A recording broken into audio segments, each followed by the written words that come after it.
colegas también arqueólogos, aquí hay muchos, o casi en su mayoría, que quieren aprender este campo de la antropología física. Vamos a buscar un puntero láser de color amarillo ahora.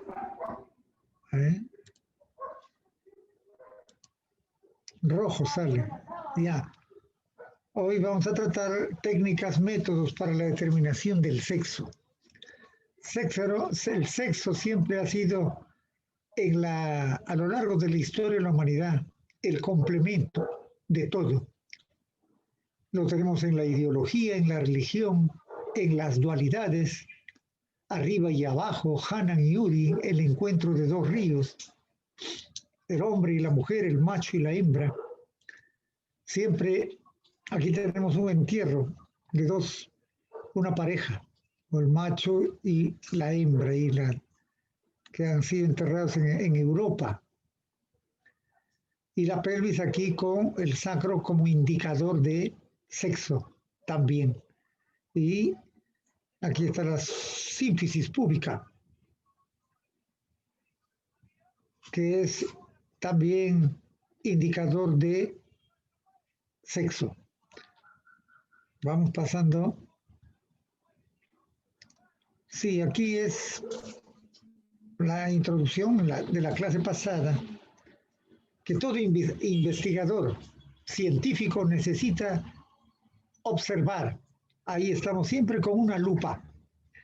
Aquí estamos con el profesor Odón Rosales Huatuco en el sitio de Guaitará, en el valle, en Huancavelica, en la provincia de Guaitará.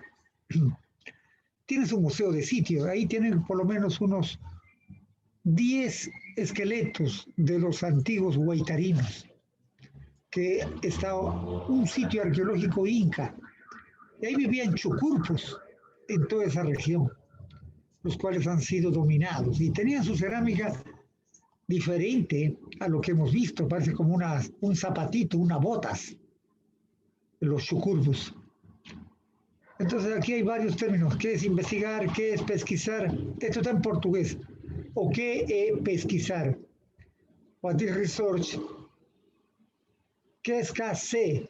Que la recherché. ¿Qué vamos a investigar? Y en quechua, y kaini yachaini. Y lo más importante que cuando empezamos a investigar en este cráneo siempre está en nuestra mente. ¿Quién habría sido esta persona? Hombre, mujer, ¿cómo habría fallecido? Entonces, por tanto, ya en nuestra mente se va elucubrando un conjunto de planteamientos. Y para eso hay que reconocerlo, ¿no? En el sexo aquí, sistema de determinación cromosómica del sexo. Entonces, en la especie humana y en los mamíferos está el sistema XX y XY, que afectan tanto a mamíferos así como a muchos insectos. Y los machos son del XY. Los seres humanos tenemos un total de 46 cromosomas, es decir, 23 pares de cromosomas en concreto. Para ser más exactos, debemos tener en cuenta que 22 pares de cromosomas se conocen como autosomas y el par que queda es la encargada de definir el sexo de la persona, la Y o el Y. O sea, la Y se puede decir a esto. Dentro de los cromosomas de los humanos se encuentran almacenados el ADN de cada individuo, portadores de la herencia, la ley de la herencia de nuestros padres, y que van a regular nuestra estatura, nuestro color de piel, color de cabello. Son la base genética, está ahí cargada de generación en generación. Si es por línea materna, son el cromosomas, el K, el kinetoplasto de ADN. Y también hay otro sistema, ¿no? Sistema Z, Z y ZW en las aves. Las hembras son SW para las aves. Y Entre las abejas y hormigas también hay machos y hembras. La reina, por ejemplo, tiene el sistema XX y X0. Y los machos son X0. ¿Ya? Pasando. Aquí los aparatos reproductores masculinos y femeninos, que lo tenemos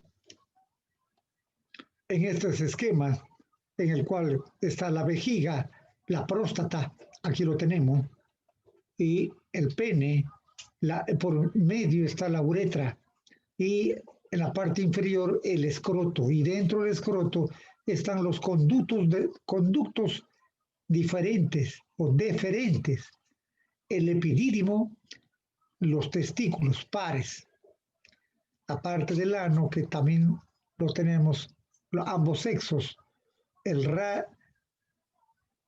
aquí tenemos el recto y la vesícula seminal, entonces esta área. En el aparato femenino, como un repaso, está 1, el monte de Venus, los labios mayores, 2, labios menores o ninfas, 3, clítoris, 4, meato urinario, 5, y la glándula de Skene, 6, aquí, y debajo otra glándula de Bartolín, que nos permiten ver el grado de sensibilidad íntimamente relacionado con el sistema nervioso en ambos. Vamos ya pasando. Y siempre en los entierros que se encuentran hay cadáveres en diferentes lugares, cuerpos, tanto en el presente como en el pasado. Hay varios tipos de pasado, ¿no? Pasado de hace 5 años, 10 años, y hay pasados distantes, de la época republicana temprana, la época colonial, la época prehispánica. Entonces, en la antropología física, el tiempo es importante, así como en la arqueología, que nos va a permitir ver el contexto de la persona. Si es un caso de homicidio y que el cuerpo ha sido arrojado en medio del desierto y está ahí durante mucho tiempo en estado de putrefacción y han pasado una serie de aves carroñeras, también zorros, microorganismos, queda ahí expuesto en la superficie y muchas veces la piel se adhiere al cuerpo, se seca de acuerdo al grado de insolación que ha recibido. Aquí tenemos la muerte de Alan García. El cuerpo fue rápidamente cremado ya que se destruyó el rostro por el tiro. Vamos pasando aquí. Esto también ya vimos en la primera clase sobre entierros colectivos. Aquí hay, en su mayoría son hombres y hay 1 o 2 mujeres y un profesor. Son de los casos de la matanza que hubo en La Cantuta, hallado en el lugar llamado, cerca de Huaycán de Cieneguía. Sí, por Cieneguía se ha encontrado en un área desértica. Ahí está la trinchera, utilizamos el método de la excavación arqueológica. Y ahora pasamos al cráneo. ¿Cuáles son los huesos que nos van a permitir determinar el sexo o género? Es, en primer lugar, el cráneo. Vamos a ver aquí la estructura de la estimación del sexo. Va del 0 a 5. 0 es el sexo indeterminado. O sea, es difícil de saber si es hombre o mujer. En el cráneo, la pelvis sí nos va a ayudar bastante. Si comparamos cráneo y pelvis, ya es un método más apropiado. La pelvis más o menos es un pelvis y sacro, un 80% de certidumbre y lo mismo va a ser con el sacro, ¿no? Y el cráneo es 60%. Entonces tiene 60 y tiene 80%. Si aplicamos ADN, ya 99% de certeza. Entonces, ¿qué tenemos aquí? Los rasgos más importantes en el hombre y la mujer. Aquí hemos anotado 7 puntos. 1, arco superciliar. 2, eminencias laterales del frontal. 3, glabela. 4, la forma de las órbitas. 5, la espina nasal. 6, el hueso malar. 7, la cresta nucal. Entonces vamos a ver aquí el arco superciliar. En los masculinos, en el hombre, el arco superciliar es grueso, es robusto. Aquí lo podemos ver. El arco superciliar grueso y robusto. En cambio, en la mujer, el arco superciliar es finito, es delgado. También a veces dicen es cortante. Aquí lo vemos.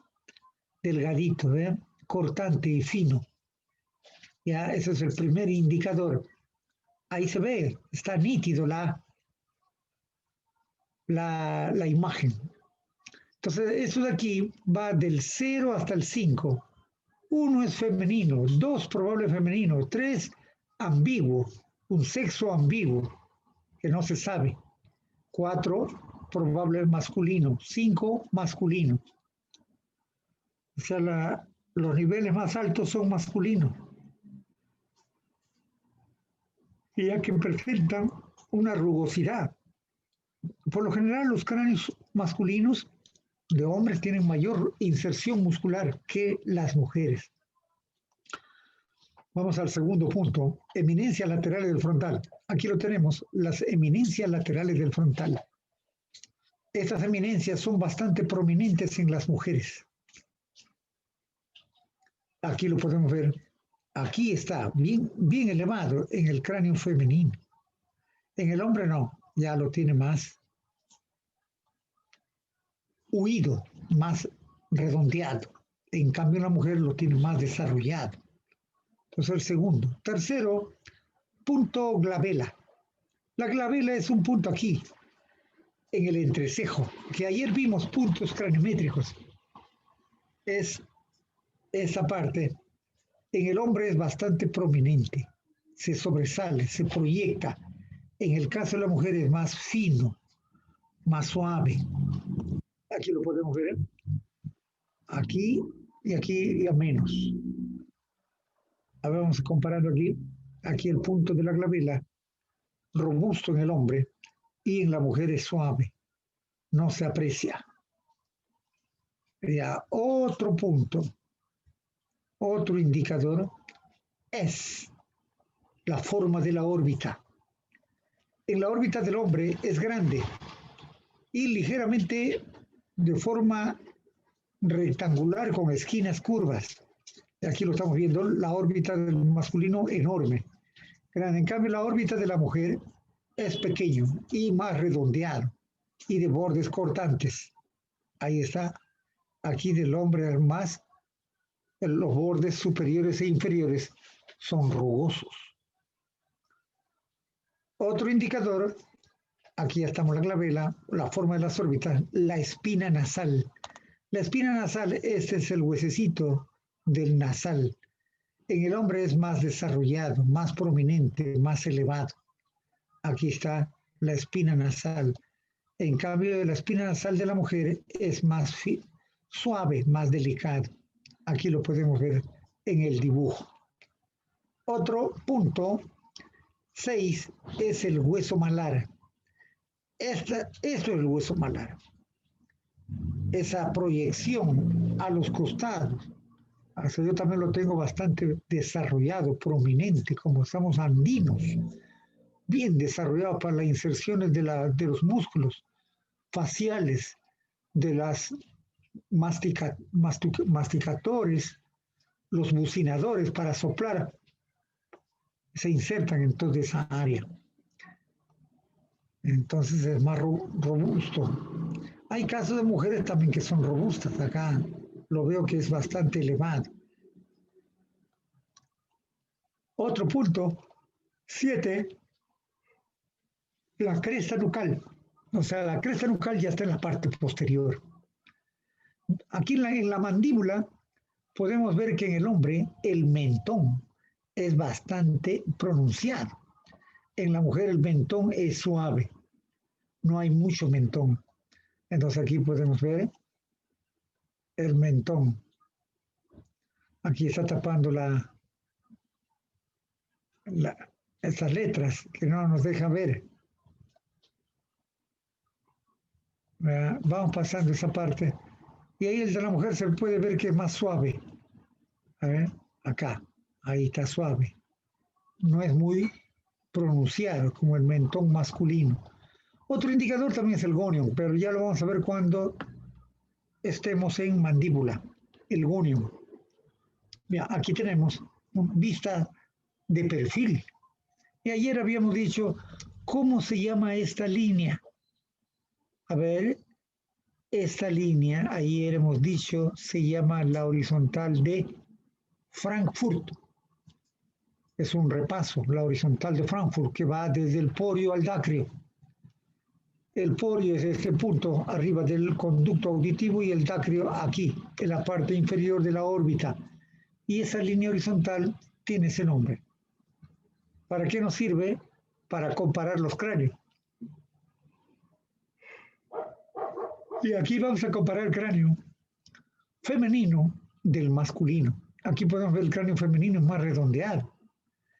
El cráneo masculino es más alargado. Y aquí está la cresta nujal que le estaba mencionando en un punto llamado íneo. Es rugoso. En la mujer es más suave. Aquí están las eminencias laterales del frontal bastante pronunciado. Aquí en el hombre no. Se pierde. Mentón desarrollado. Esta espina, la espina nasal también desarrollada. Y aquí el punto, el subnasal, hay una pequeña protuberancia. En el hombre más pronunciado, en el hombre, la mujer más suave. Y la mandíbula más suave también, así como el hueso nasal y la glabela. Miren aquí la glabela, está visto de perfil, aquí está bien desarrollado esta área. Y en cambio aquí es suave, no hay esa pronunciación. Ya, vamos viendo otro. Es un cráneo que vimos ayer del sitio Guarautambo de Yanahuanca. Hemos dicho que es individuo masculino, de 30 a 40 años de edad, y que el día de mañana vamos a ver el sexo, cómo se determina el sexo, en base al desgaste dentario, evolución dentaria, las suturas que vamos a ver mañana. Ya, aquí tenemos que el arco superciliar es rugoso, la espina nasal elevada, el mentón aquí fuerte, y también el ángulo del gonio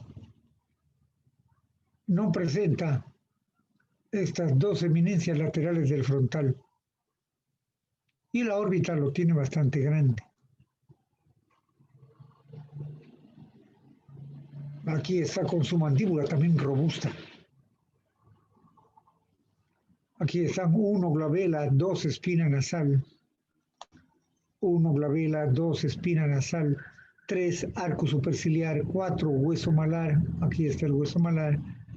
5 apófisis mastoide. Aquí está la apófisis mastoide, que pertenece al temporal.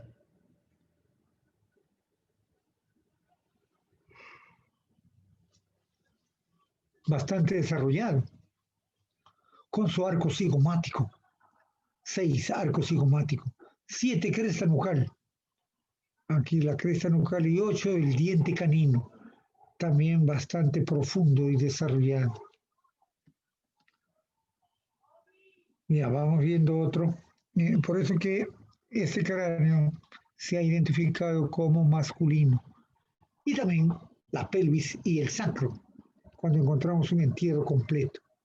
Sí, encontramos muchos entierros. Aquí atrás podemos ver que hay cajas y cajas, y en cada caja hay un entierro. Entonces, y lo hemos analizado uno por uno para hacer el informe y presentarlo al Ministerio de Cultura. Ese estudio fue hecho en Huacho. Nos quedamos por allá cerca de 3 meses analizando materiales. Claro, teníamos estudiantes que nos apoyaban y han ido aprendiendo. Algunos de ellos tenían tatuajes. Ese rostro humano se puede ver que es de masculino. Miren aquí el hueso malar bastante desarrollado, pómulo. Los arcos superciliares acá se nota que es fuerte, rugoso. Y también el mentón bastante pronunciado. Y tenía pintura facial y su tocado como una vincha, con el símbolo del zigzag. ¿Qué significa el zigzag? Significa, ¿se acuerda de Sacsay Woman? Sacsay, en quechua es Sacsay, que significa zigzag. Es el símbolo del dios Iyapa, es relacionado con los cerros. Y ahí los rayos caen y forman ese símbolo de zigzag, como los rayos. Iyapa, cerros, culto a los cerros. Y aquí tiene otro símbolo, ¿no? Eso ya vamos a entrar en otro curso, podemos hablar sobre simbología, círculos con puntos, triángulos, todo tiene su nombre en quechua, toditos, y son como un lenguaje altamente codificado que se interpretaban para entender la cosmovisión de ellos. Y es otra vista, el cráneo femenino que nos dice aquí, corresponde a esta mujer, ¿no? Que se puede ver que es más suave, con sus suturas. Esta es la sutura del tipo coronal, la sutura lambdática, la región astérica y la región térica. Este es aquí el ala mayor del esfenoide. Miren aquí la órbita, fino, redondeado. La órbita bastante grande y con su arco superciliar también. Miren aquí está ligeramente elevado acá. Aquí no, aquí está más bajo. Eso se llama la eminencia lateral del frontal, que son dos aquí en estas partes. La mujer lo tiene bien desarrollado. Miren aquí el arco cigomático, más grueso. Arco cigomático delgado. La apófisis mastoidea, gruesa. Aquí su apófisis mastoidea fina. En la mandíbula tenemos su ángulo mandibular o el gonio, grueso y así como el mentón, bien desarrollado. Aquí un poco suave y aquí también no hay mucha rugosidad. Son indicadores.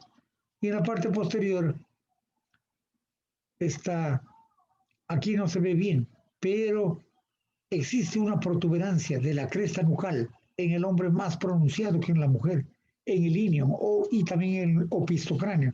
Aquí es más redondeado, más suave. Ya vamos pasando.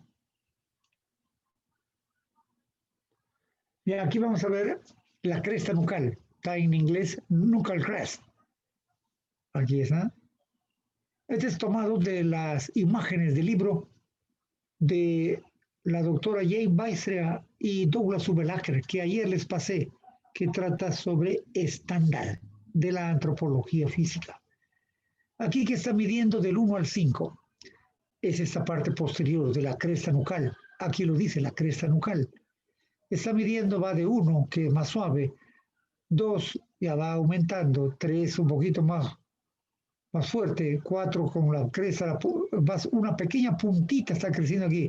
Miren aquí ya está más desarrollado la cresta nucal. Entonces el 1 debe ser femenino o es femenino y el 5 masculino. Estos son los intermedios. Este es muy femenino, intermedio, que es complicado. Esto ya posiblemente masculino y masculino en la cresta nucal. Vamos a otro punto. La el proceso mastoideo, que es la parte inferior del temporal, que es la porción petrosa. El 1 es suave, pequeño, femenino. El 5 es bastante desarrollado, masculino. Este también, el 4 es masculino. 2 es mujer robusta.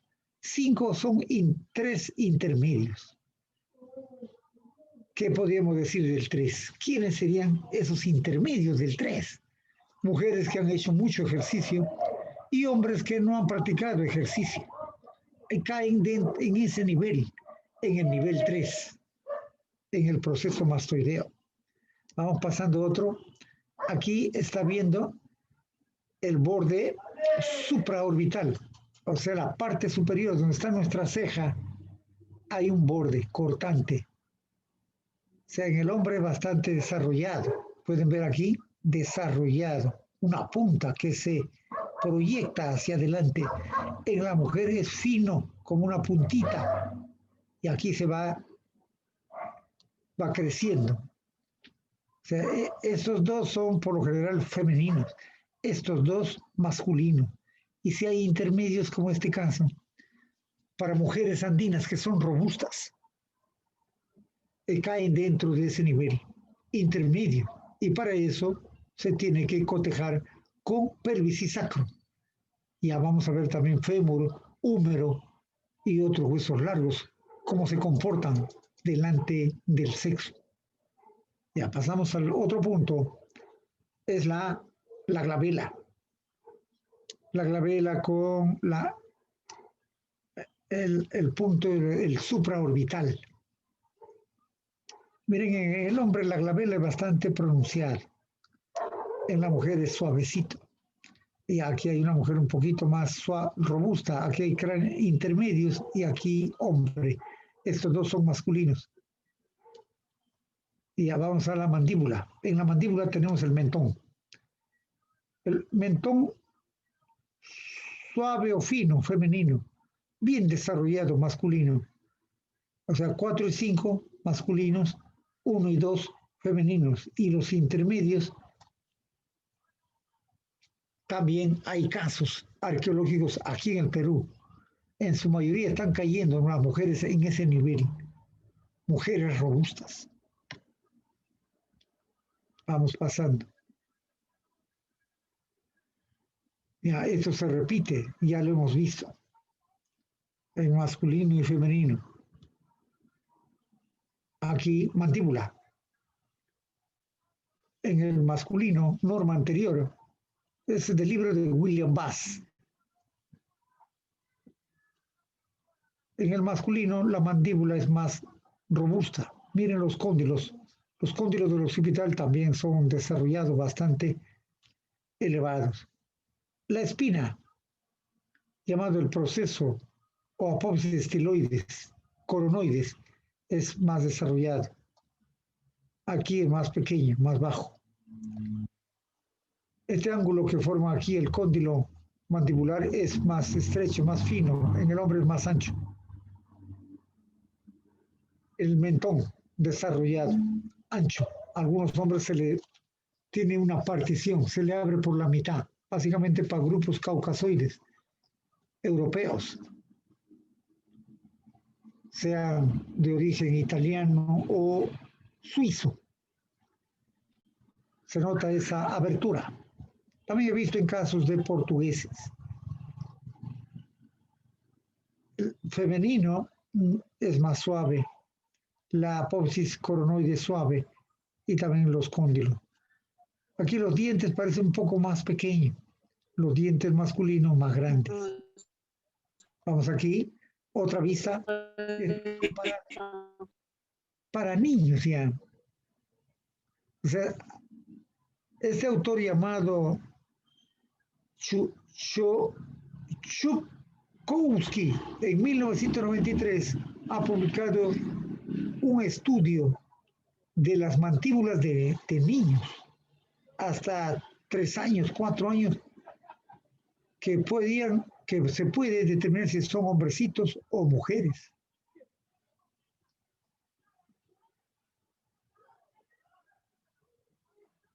Masculino aquí, y femenino, más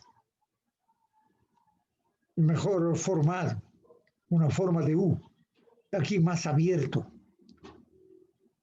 y más ancho, la mandíbula. Mira, aquí es más ancho, aquí es más delgado. Y cómo va variando la apófisis coronoides. Aquí también la apófisis coronoides más tira hacia atrás, se va acercando al cóndilo. Eso se debe a factores genéticos de crecimiento. La mujer se desarrolla más rápido. Por eso que la mandíbula de la mujer femenino de 5 o 6 años es más desarrollado. El hombre todavía demora en el crecimiento. Ya vamos pasando aquí. Hay casos de cráneos, aquí está de niños. Esto es para determinar la edad.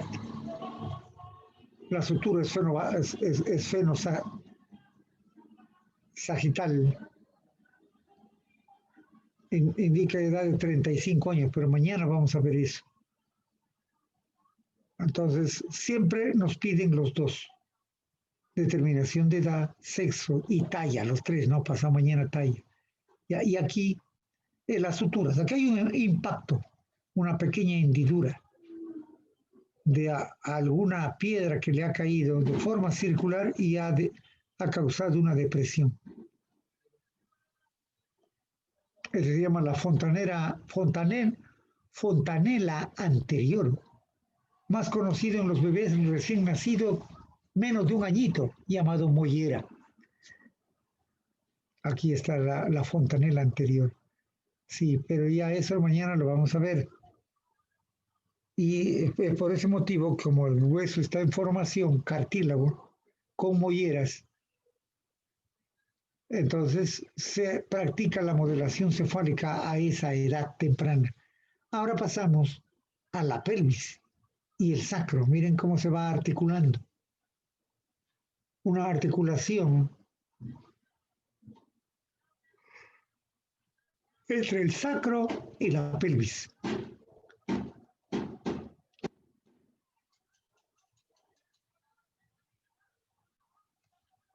A ver, vamos a comparar la pelvis femenina y la pelvis masculina. El ángulo. Miren, en primer lugar podemos apreciar el ángulo púbico. Es agudo en el masculino. En la mujer es el ángulo pélvico púbico es abierto, es obtuso. No sé si se podrá ver ahorita. Ahí se puede ver un poquito nomás. Si muevo, ahí lo tapa. Acá, ven, lo tapó. Entonces podemos ahí ver que es más ancho.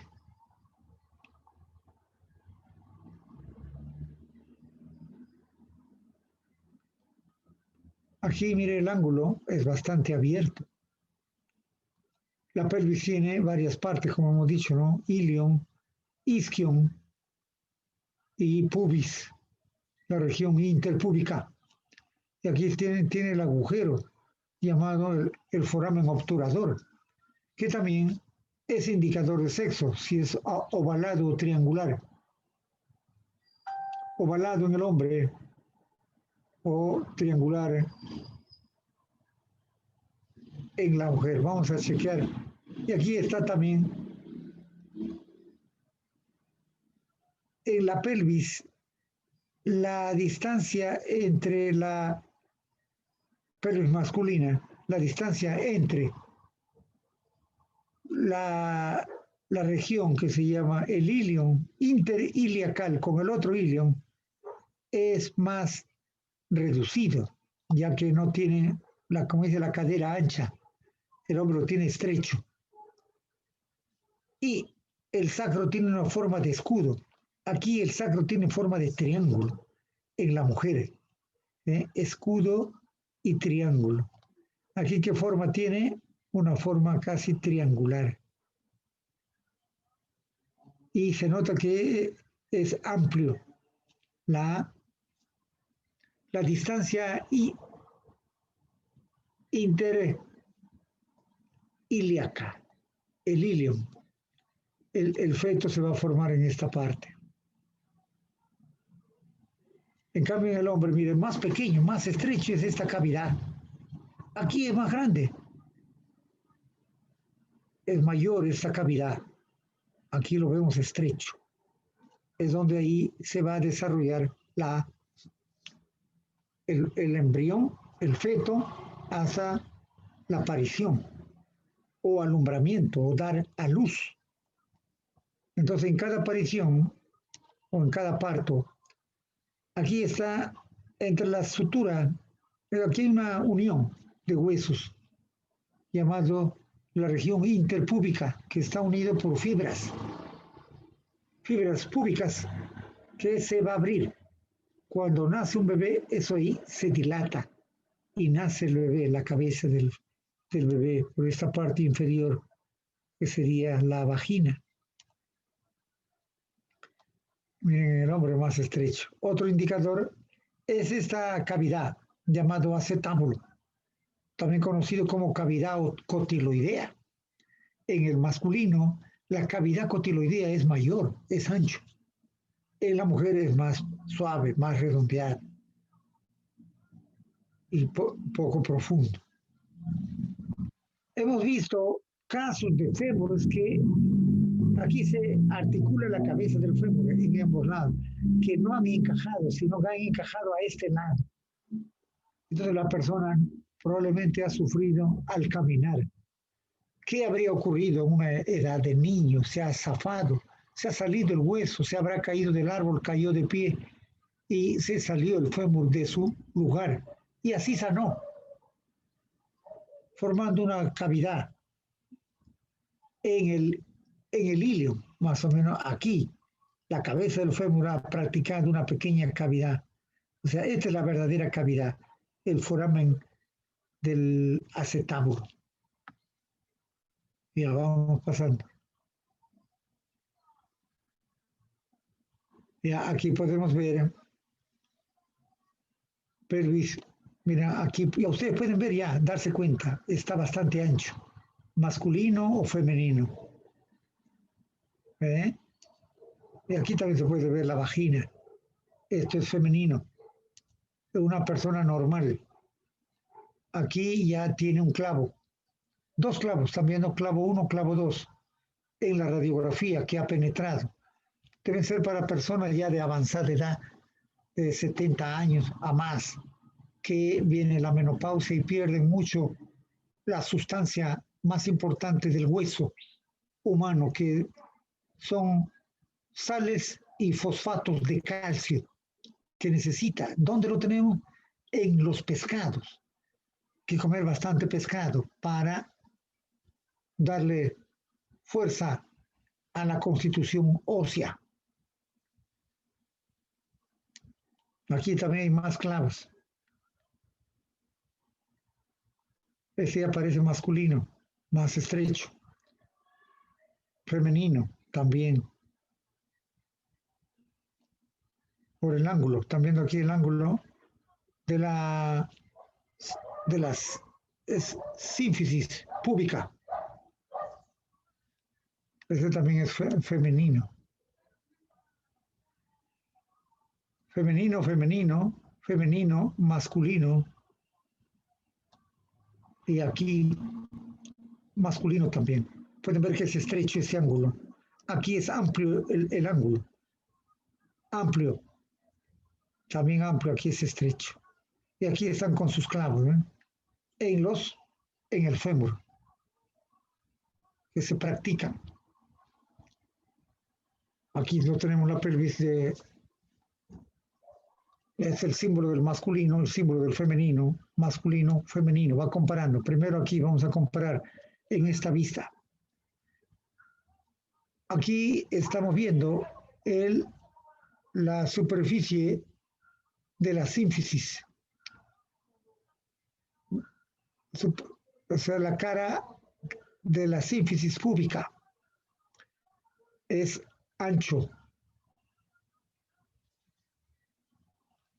y es bastante ancho. Acá los dos se nota claro. No, este es más corto y ancho y más elevado. En la mujer es más delgado, fino y más inclinado.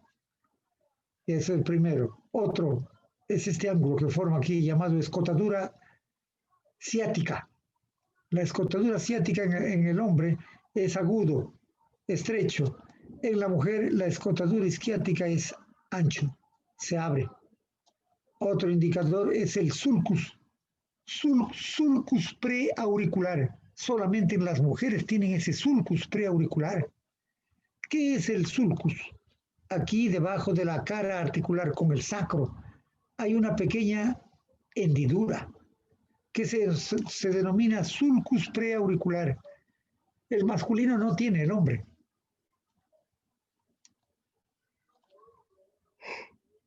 Y es bueno porque esta cavidad, en cada parto que hace la mujer, se puede ver que se abre la pelvis y va quedando un callo óseo, un crecimiento tuberoso.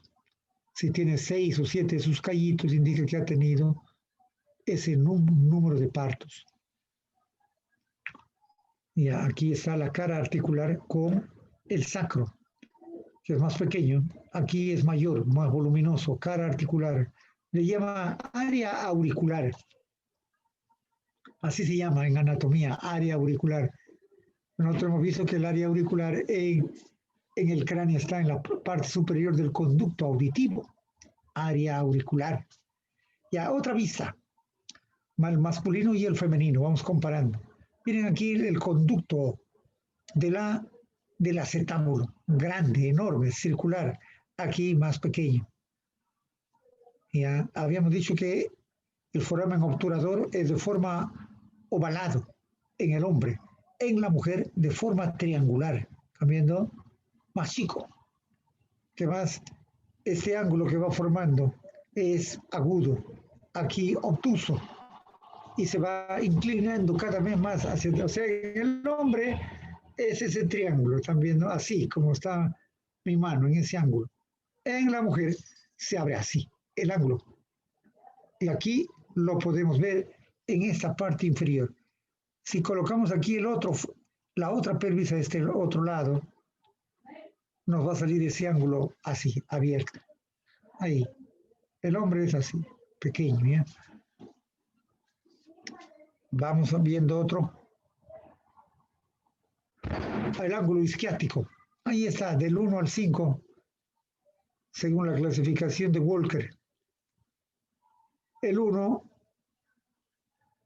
es femenino y el 5 masculino, mira, bien abierto en la mujer.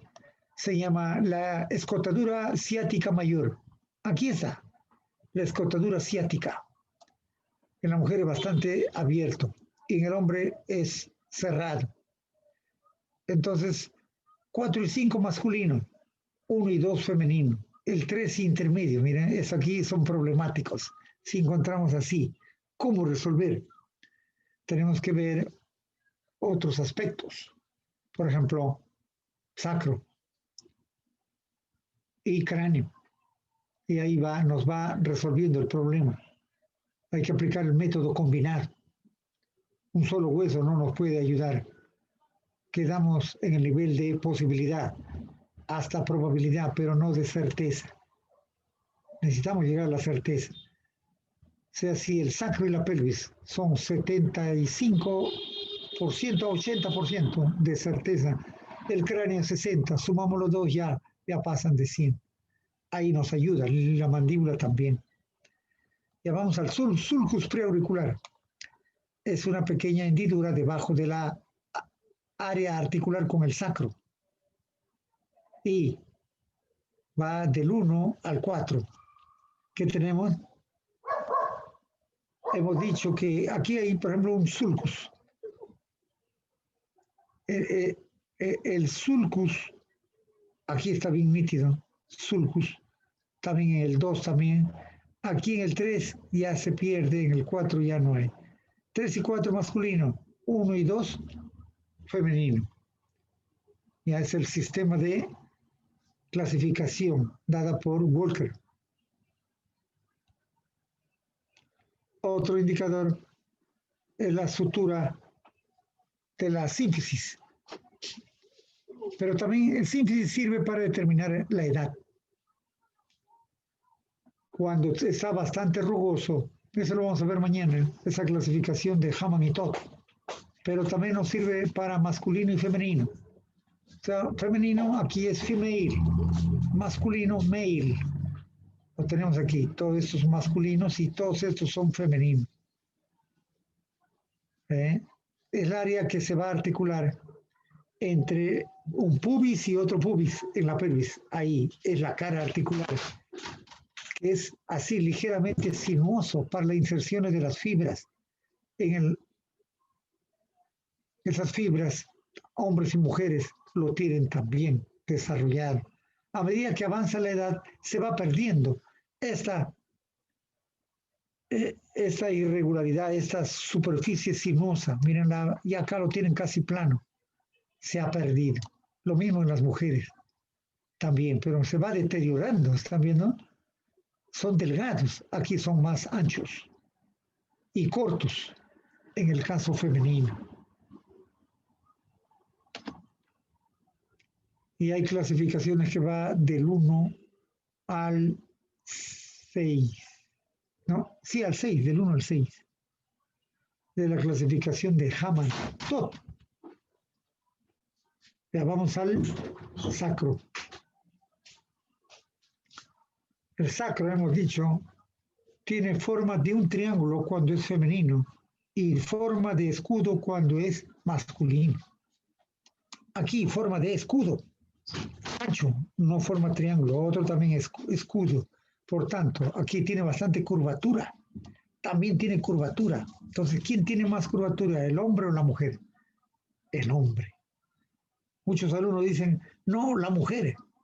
No, el hombre lo tiene más curvo. Vamos pasando. Pelvis masculina, pelvis femenina. Eso está midiendo y está comparando este círculo que es el diámetro interpélvico, que es más estrecho en el hombre y en la mujer es mayor, más amplio. Ese diámetro interpélvico. Ahí no hay problema. Y ahí está el sacro articulado, que se va ligando con la columna vertebral y las últimas vértebras, coxígeas, las 4 que están aquí, ¿no? La primera coxígea, la segunda, tercera y más atrás la cuarta que está fusionada. Era la anterior, rezagos de la anterior cola que se había tenido. Aquí vamos a comparar, miren aquí el triángulo, está clarito el triángulo, ¿no? Femenino. Y el escudo masculino, sacro. Aquí hemos excavado un entierro en el sitio de Zapayal que tenía cáncer.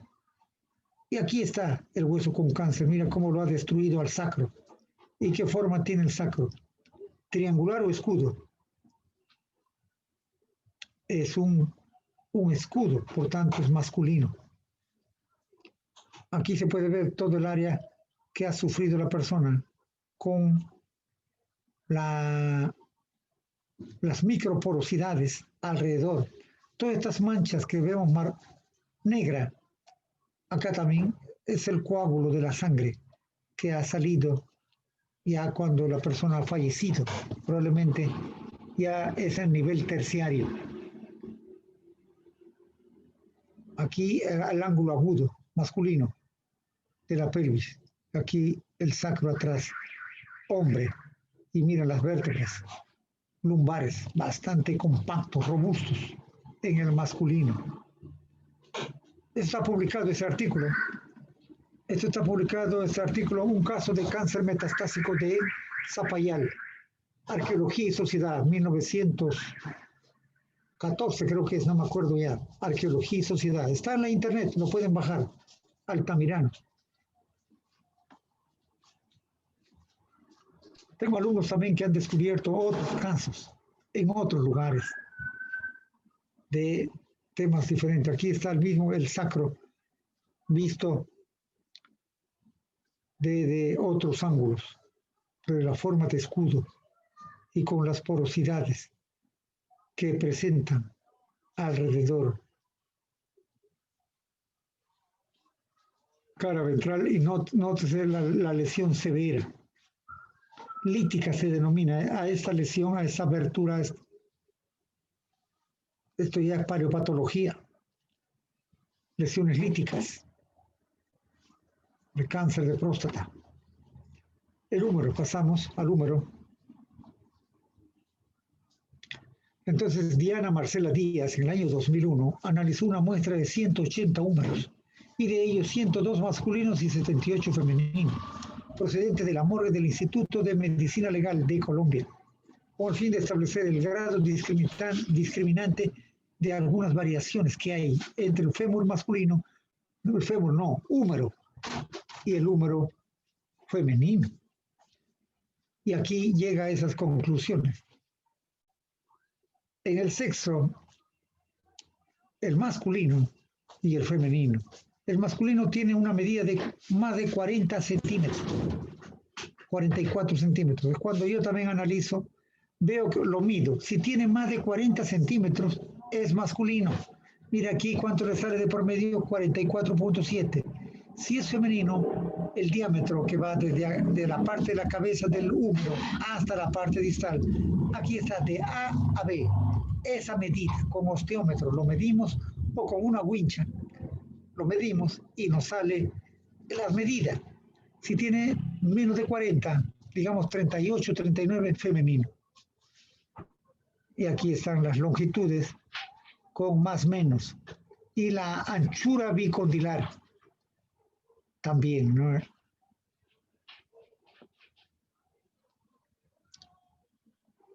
Ya, esto es interesante. En el húmero. Hay una tesis de un colega nuestro, antropólogo forense, él es radiólogo de la Universidad Villarreal, que hizo su tesis en España, en la Universidad Autónoma de Madrid, y se graduó de antropólogo forense, y hizo su tesis sobre el estudio de los húmeros. Tomó 200 húmeros, 100 masculinos, 100 femeninos, y dividió esta parte, el ángulo, el diámetro de lo que se llama el cuello anatómico. Hay cuello quirúrgico y cuello anatómico. Y hay variaciones entre masculino y femenino. Y el masculino es mayor que el femenino. Lógico, ese método se tiene que comparar con otras poblaciones del área de andinas o de África, negros o de asiáticos, también para correlacionar, ya que él hizo un estudio de poblaciones españoles. Vamos al radio. El radio, aquí está la medida del radio largo, tiene menos de 30 centímetros. Trancho y colaboradores en el año 2000 examinaron 142 radios españoles, 66 masculinos y 76 femeninos, para determinar el sexo mediante fórmulas discriminantes, encontrando que el mayor índice de dimorfismo sexual se aprecia para el diámetro mínimo en el punto medio del hueso, mientras que el menor valor se observa en la longitud máxima. Las dimensiones de las epífisis son las que en general mejor diferencian entre ambos sexos. Por lo general, el masculino es mayor que el femenino. Y también esa rugosidad, que es para la inserción del músculo del bíceps. Y que sea luego, si es muy fuerte, la inserción del músculo del bíceps se transforma en entesopatía, que es indicador del grado de trabajo que ha tenido estas personas. Ya vamos al fémur. El fémur también es otro indicador de sexo. La longitud especialmente, ¿no? Y el ángulo que van formando. Aquí está la parte condilia, la base del fémur, la otra base. Y la cabeza del fémur. También todo se mide establecer los huesos en fichas para ver, y tienen que utilizar los manuales. Ya les pasé el estándar de Weistra y Ubelacher para medirlos y tomándole fotos, claro, a cada una de estas muestras. Dimensiones del fémur. AB, ¿qué cosa es AB? Aquí lo tenemos, AB. La longitud máxima del fémur. CD, que está aquí, CD. La longitud bicondilar. ¿Ya? O sea, va del cóndilo de aquí hasta el otro cóndilo. Longitud bicondilar. Aquí está el trocánter mayor y el trocánter menor. ST. ST, aquí lo tenemos, ST, que es el diámetro antero-posterior en el punto medio. MN. MN aquí, el diámetro medio lateral en la parte media del fémur. F, ¿qué cosa es F? Es el diámetro de la cabeza, FE. YZ, lo tenemos YZ acá, Z con Y acá. ¿Qué medida es eso? El diámetro subtrocantérico, anteroposterior. Y WX, lo tenemos aquí, WX, es el diámetro subtrocantérico medio lateral, que es el ángulo del cuello. Ahora, los fémures, cuando lo colocamos en una forma vertical, el de la mujer es más inclinado, en el hombre es un poco más vertical. ¿Por qué lo tiene más inclinado? Por la formación de la cadera. De esta región, la mujer la región abdominal y de la pelvis es mayor, más amplio para la formación de del bebé. El hombre lo tiene más estrecho. Vamos pasando. Tibia. La tibia, ahí están las medidas. AB es la distancia máxima de la tibia. AB. AB, longitud máxima de la tibia. Sin espina. Sin espina, ¿cuál sería la espina? Estas dos protuberancias. ¿Para qué sirven estas dos espinas? Esas dos espinas son para la inserción de los ligamentos cruzados. El que está más adelante es el ligamento cruzado anterior y el que está más atrás, el ligamento cruzado posterior. Muchas veces, muchos jugadores de fútbol también se rompen el ligamento cruzado. Y aquí está el líquido sinovial en esta parte. Ya, ¿qué cosa sería CD? CD, aquí lo tenemos, la longitud máxima de la fíbula. ¿Fíbula qué es? Peroné. Fíbula, la longitud máxima. Y tiene un promedio de 35 a 40 centímetros, esas medidas. Y en el hombre siempre es un poquito mayor. Y en la mujer un poco más chico. Cuando vamos a ver determinación de la talla, nos vamos a dar cuenta en estas medidas, que siempre nos van a caracterizar también masculino y femenino. Este tomado de William Bass, 1986.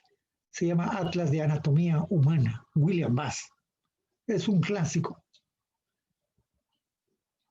Ya, hasta ahí ya vamos terminando nuestra clase de hoy para la determinación del sexo en base a los huesos. O sea, hemos visto que se puede aplicar también estudios de ADN para determinar sexo, pero cuesta un poco más. Imagínense si tenemos unos 10 o 15 cadáveres o cuerpos, esqueletos especialmente, ¿no? Porque cuando es moderno ya se puede ver el sexo, no hay problema. En cambio, en esqueletos antiguos, ahí viene la complejidad.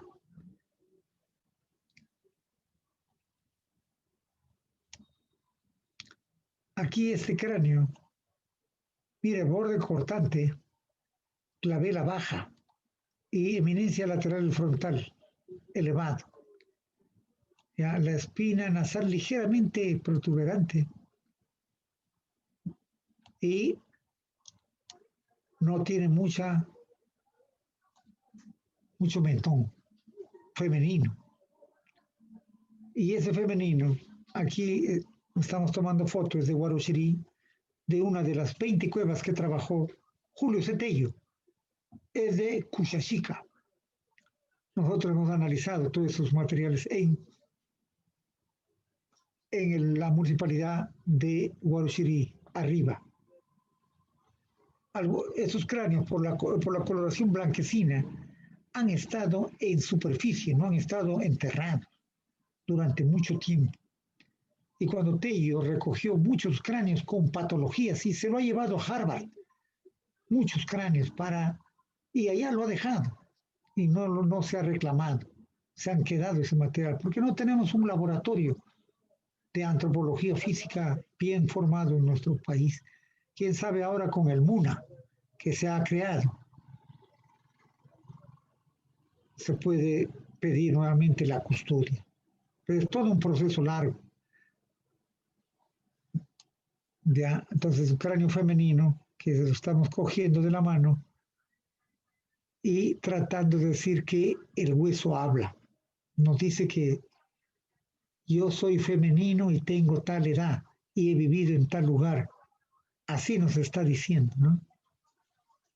Ya, entonces por ahí vamos parando la clase de hoy y pasaremos ahora a las preguntas. Ahí termina.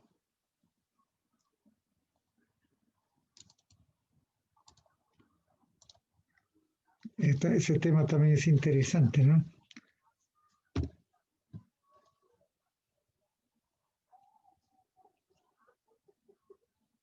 A ver, Juan, ¿puede leer en el chat si es que hay preguntas? Juan no se encuentra ahora, yo voy a reemplazarlo. ¿Cómo es su Pues a nombre? todos. Yo soy Eduardo. Ah, Eduardo. Eduardo, ya, muy bien. Sí. Ya vamos ahí. ¿Hay preguntas? O ya creo que si ha estado bien explicado, ha quedado entendido. Pues a todos los presentes, si tienen alguna pregunta, lo pueden dejar ahora. A ver si es que alguien se anima.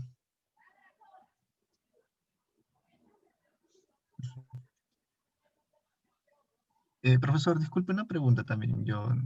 Pa- con la, para el reconocimiento así de cráneos de niños, ¿qué métodos utiliza? O sea, no sé. Ya, entonces para niños estábamos viendo, aquí vamos a ver, habían pasado unas imágenes para niños, una de mandíbulas. La mandíbula es un claro indicador para niños. Vamos bajando. Aquí está para niños, la mandíbula. Hemos ahora encontrado un entierro de una niña en el valle de Lurín con más de 200 sapos del periodo formativo y sería uno de los hallazgos más importantes. ¿Por qué tenía sapos y cuál es el significado? Y la niña más o menos tendría, este es el de la niña, ¿no? Así como esa característica de 6, 7 años y lo comparamos con el masculino que es más ancho y robusto en la mandíbula. En el cráneo ya es muy complicado. Si ese método de mandíbula fue desarrollado por un polaco, ahí lo tenemos su apellido. Vamos a chequearlo, que es Shukowski. Ahí lo tenemos. Y también he visto que John Verano lo ha aplicado en algunos entierros de niños en la zona norte. Han visto que en Huanchaco han encontrado ofrendas y sacrificios de bebés, de niños, más de 200, junto con camélidos. ¿Por qué motivos? ¿Qué pasó a esta enorme capacocha elaborada durante fines de la época Chimú y al frente en la playa de Huanchaco? Ya en 1967, Christopher Donan encontró con Leonard Foote, hizo un estudio de estos bebés, de estos niños asociados con camélidos, y dice que están relacionados con un fenómeno relacionado con el fenómeno del niño fuerte y hicieron el pago a la tierra, sacrificando niños y camélidos, más de 200. Y ahora último han ampliado básicamente un colegio y la parte posterior de un convento, y salieron más entierros de estos casos. Ya, ahí otra pregunta más o no hay. Gracias, profesor. Sí, hay otra. De Javier Ibargüen. Dice, buenas noches. ¿Hay evidencia de mutilaciones de huesos nasales? Ah, buena pregunta. Mutilaciones de huesos, ya, pero en material óseo no he visto mucho.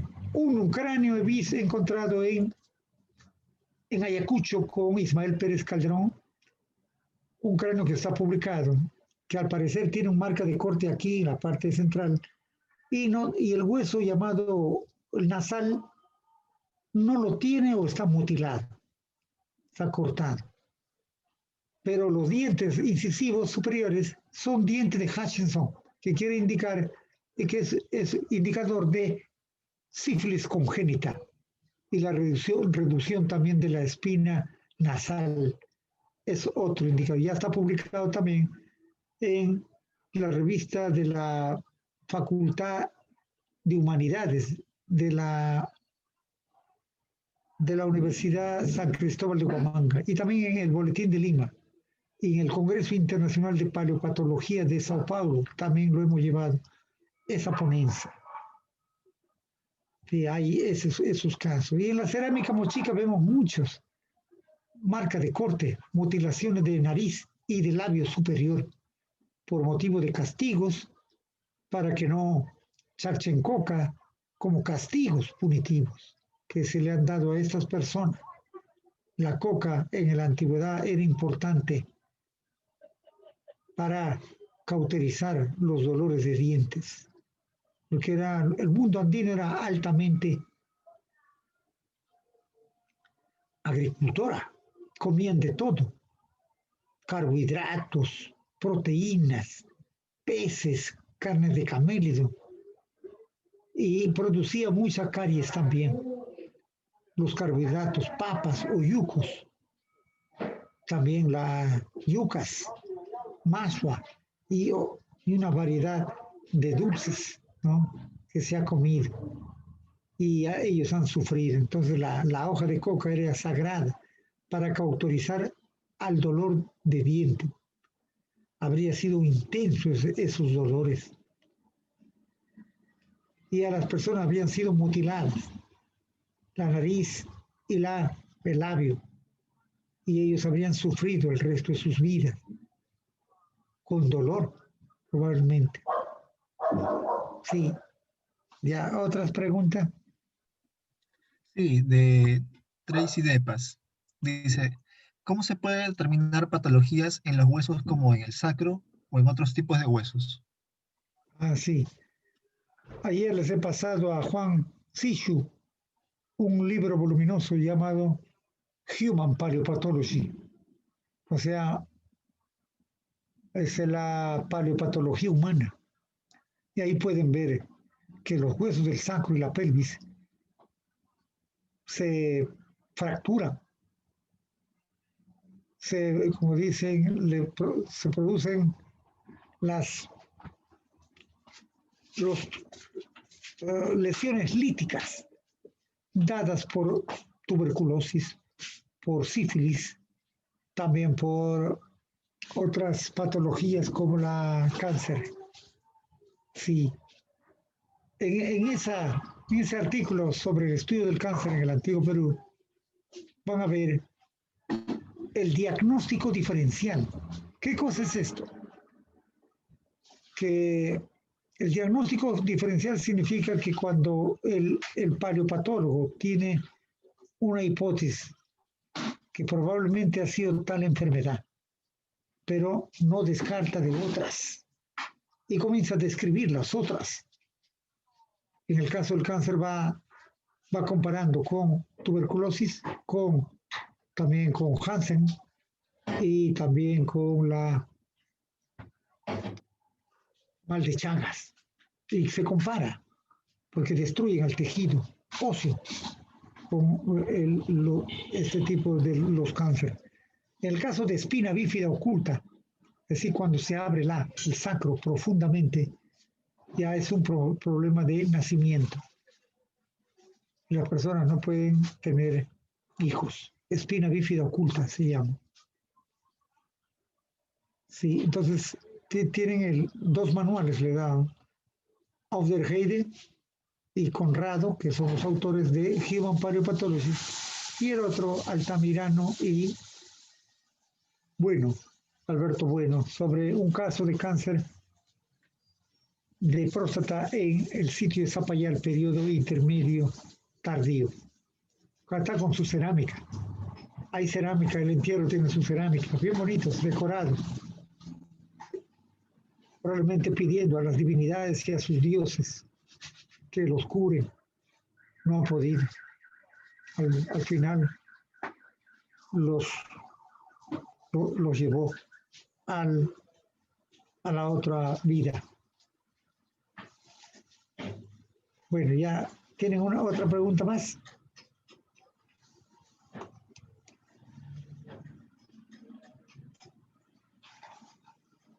A ver, ¿qué dice el semillero? ¿Hay preguntas? Pues aún no. Y con respecto a las lecturas, sí, dentro de poco se les estará enviando, no se preocupen, se les va a estar enviando las lecturas que está brindando el profesor, no, no hay problema en eso. Sí, aquí podemos ver la lectura de un caso de cáncer. Vamos a ver el artículo. Aquí, mira, yo tengo acá bioarqueología andina, libros, artículos y libros de Altamirano. Abro acá y ahí está la mayoría de mis trabajos. Puedo seguir bajando y ahí está. Vamos a ver un caso de cáncer para abrirlo. Tuberculosis, tesis de maestría, entierros humanos, restos de camélidos, paleopatología de la leishmaniasis, origen y dispersión, cabeza, trofeo, onjo y el mito de las enfermedades. Creo que está más arriba. Vamos a buscando más arriba. Voy buscando. Profesor, antes de abrir un PDF, hay otra pregunta. Dice, ¿cómo diferencian los cráneos de una evidencia de macrocefalia por hidrocefalia? Ah, sí, buena pregunta. Ya, macrocefalia, ya, es un crecimiento del cráneo en forma exagerada, enorme. Casos como acromegalia. La acromegalia son macrocefalia. Los huesos son bastante rugosos y llega la persona a una determinada edad y sigue creciendo el hueso. Macrocefalia. En el caso de hidrocefalia, es cuando el tejido óseo del diplo del cráneo es laminar, esponjoso y fino, muy finito, y crece enormemente. Eso es hidrocefalia, de macrocefalia. Entonces la macrocefalia es un problema de tipo de la difusión de alguna hormona o un problema congénito. En cambio, la hidrocefalia es un problema de que el cráneo no se está alimentando demasiado de agua. Por se llama hidrocefalia, hidroagua, hidrocéfalo. La cabeza se ha llenado enorme de líquido cefalorraquídeo y sigue creciendo. En la actualidad se cura todo eso en el hospital del niño. Hay varios casos con las válvulas de Pudens que permiten la extracción de líquido y es un poco caro hasta que se regule su normal desarrollo. Ya, entonces, ya estaba buscando el caso es el caso del labio leporino que ayer me preguntaron, ¿no? Ya ahí está abriendo.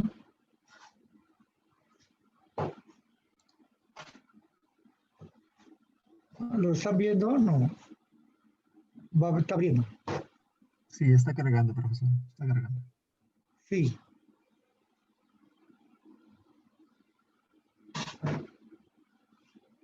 A ver qué ha pasado. Acá parece que, mire cómo lo ha abierto así en eso, ¿no? O sea, no lo abrió bien. Ya vamos a cerrarlo mejor. En esta laptop, cuando abre así algún archivo que está publicado en la revista de arqueología de la Universidad de Sao Paulo. Vamos a buscar por otro lado. Vamos a cerrar. No me está abriendo bien acá. Y lo cerraremos.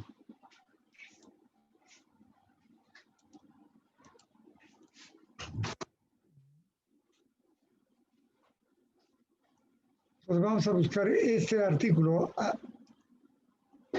Si quiere buscar mis trabajos, Altamirano y García Labio Leporino, yo voy aquí a la internet y pregunto acá. Vamos acá.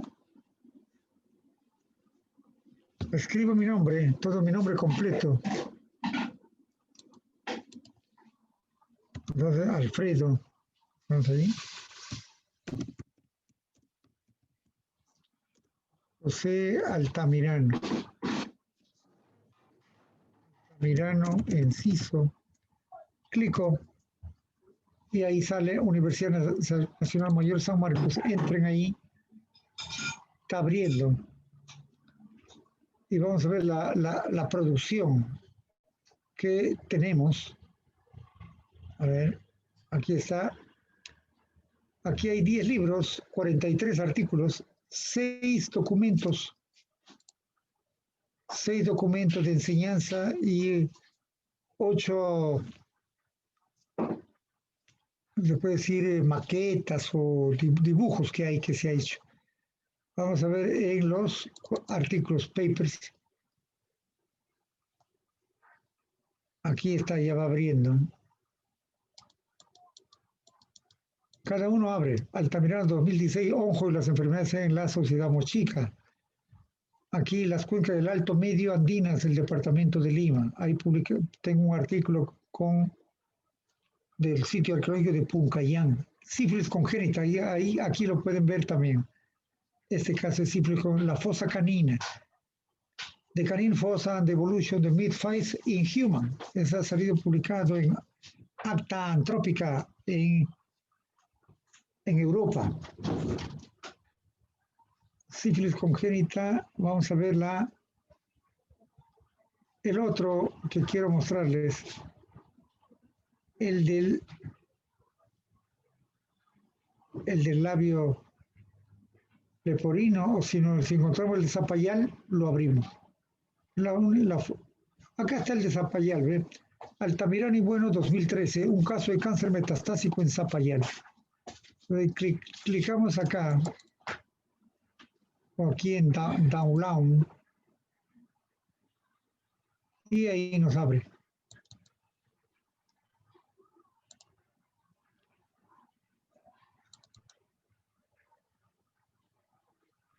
No sé qué está pasando, pero cuando trabajo ahí en mi computadora, acá ya está, abrí 2 veces. A ver, vamos a abrir uno de ellos.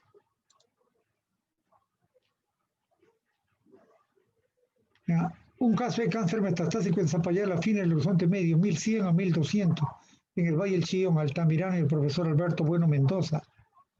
Y lo tenemos aquí, el lugar donde se encontró en Zapallar, va describiendo su localización, su historia y cómo es que se forma Zapallar. Ahí está hablando todo, cómo ha crecido. Aquí está el entierro y la cerámica decorada con un felino y con su colita. Ahí está el entierro y este es el caso, el individuo. Y le habíamos dicho de que aquí está la pelvis con las porosidades que presenta. ¿Ven? Están viendo aquí la pelvis y el cóndilo, el agujero para la inserción de la cabeza del fémur es bastante amplia, indicador de masculino.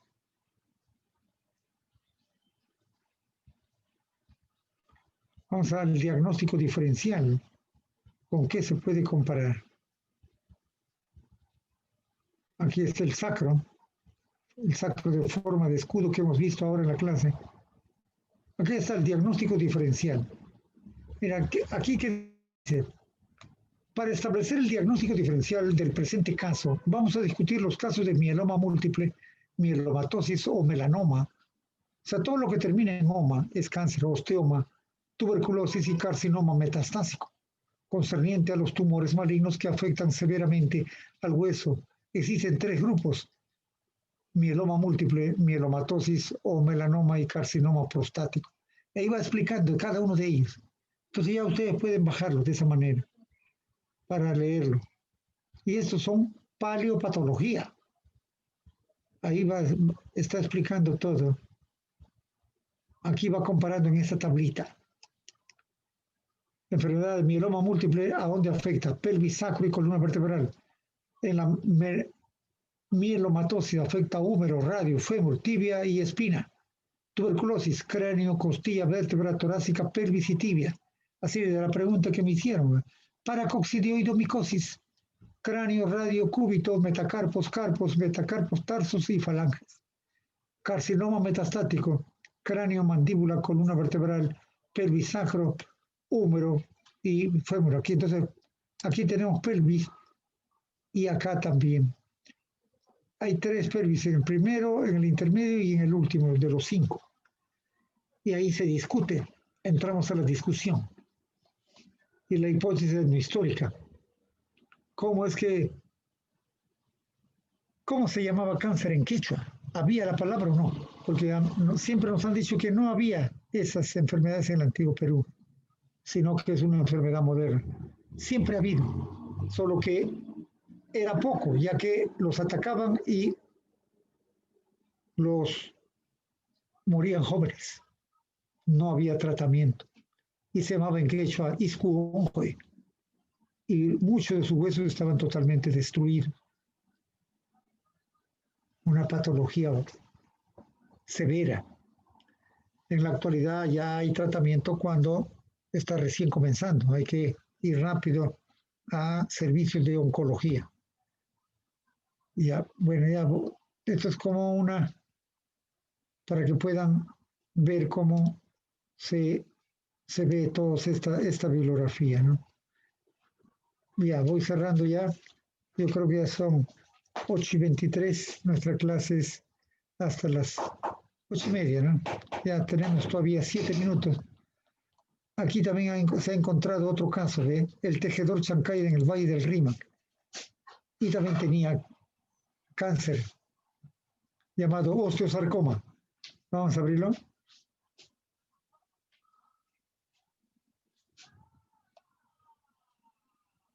Ya está, Tablán, Zulca y Altamirano. Tienen que cargar aquí cuando baja.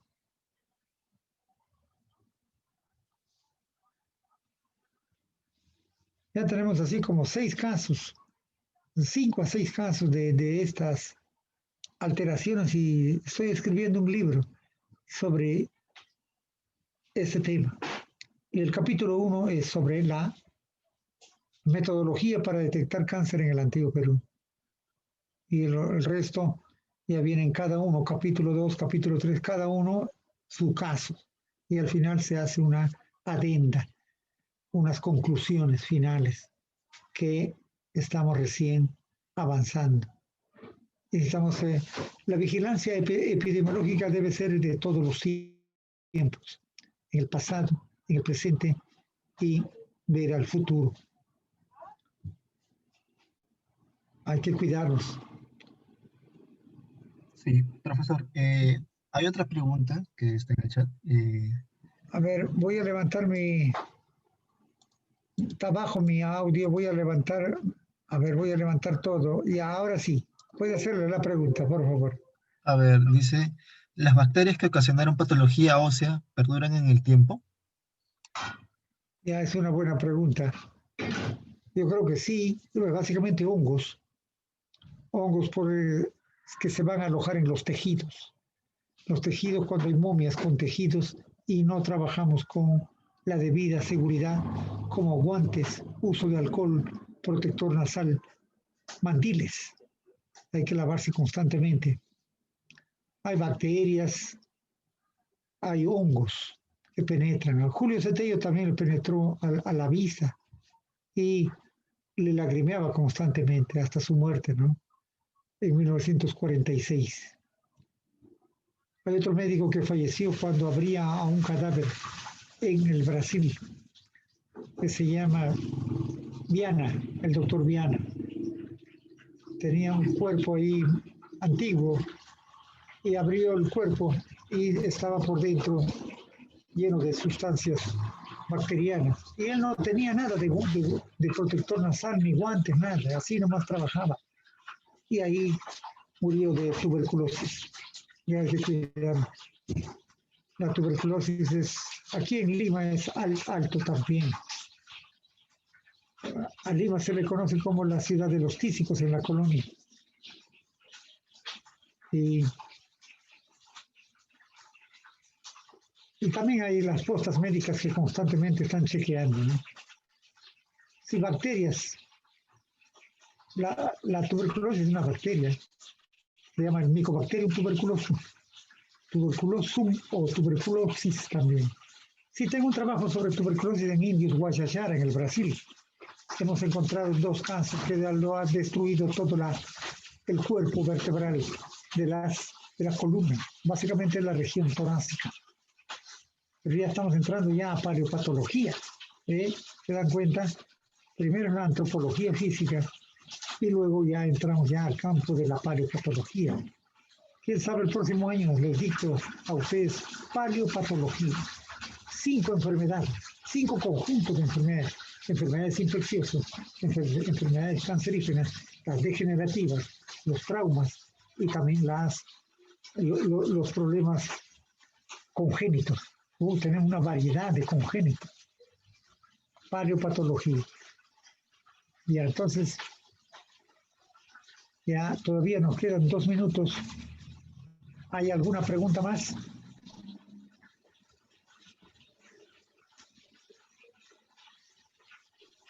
Dice, hay una pregunta. Dice, ¿el, sar,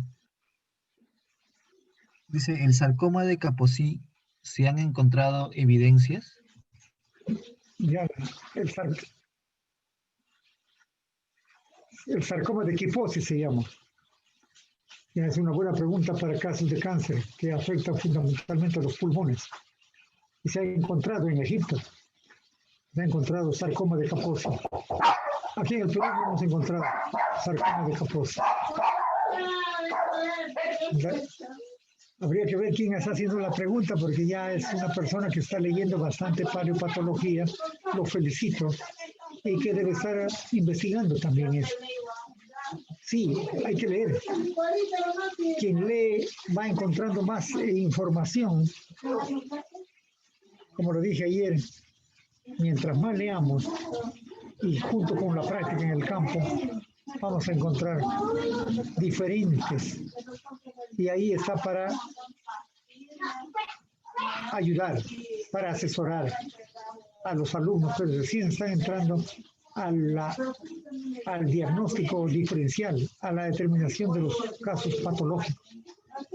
Un ratito voy a cargar mi laptop que la batería se está agotando.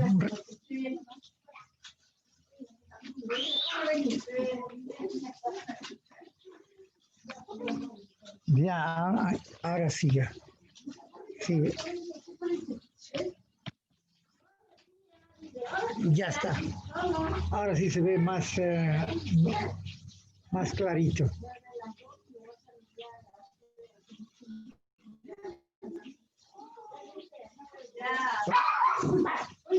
¿Qué otras preguntas más se pueden dilucidar? Porque cuando a través de las preguntas la persona se gana más experiencia. O sea, rompen el mutis que están callados y al hacer las preguntas les permite a ustedes ya dialogar con el profesor tal como si estuviesen en una clase juntos podemos romper. A veces tenemos temor de preguntar.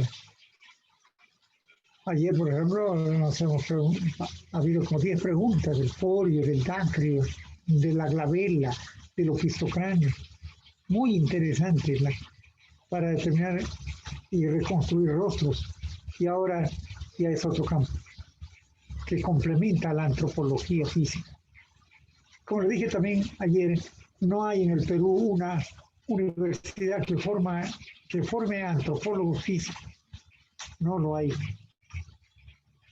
Casi todos en las universidades se forman de antropólogos sociales o culturales. Y necesitamos crear antropólogos físicos. El Perú necesita, ya que es un país altamente violento. Diario hay homicidios, hay asaltos, robos.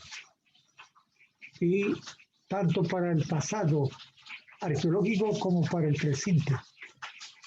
El antropólogo físico es requerido para ambos periodos, incluso para la historia también.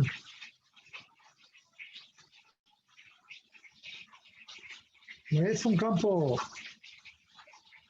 cuando comenzamos, le dije también a los 17 años, comenzamos con material óseo de animales.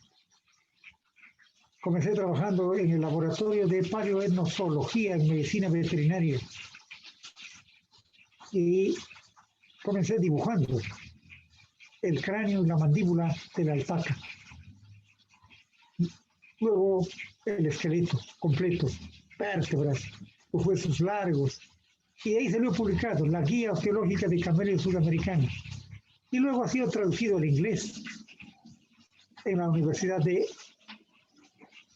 California, en Los Ángeles.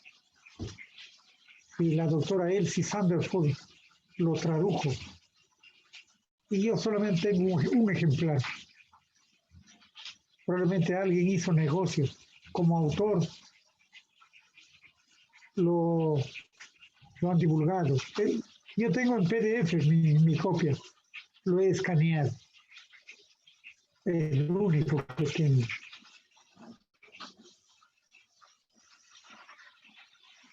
Luego pasamos al estudio de los venados, de los cérvidos, o los virginianos o el Hipocamelus anticensis, y ver y confrontar las diferencias que hay entre ellos.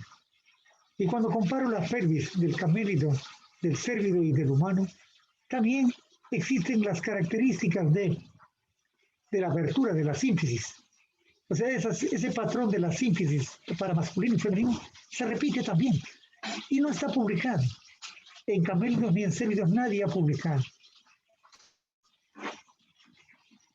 Lo mismo puede ocurrir en cuyes, ya que son mamíferos. Si el ángulo de la sínfisis púbico es abierta o estrecha.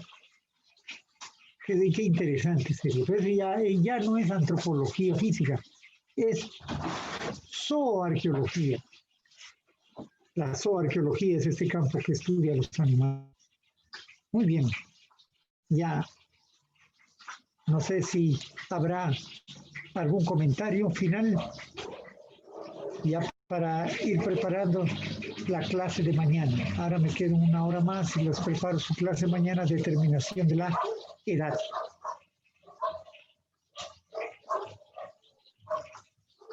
Bueno, profesor, creo que ya, entonces, otra pregunta. Le damos las gracias nuevamente por darnos su tiempo y pues que siga así.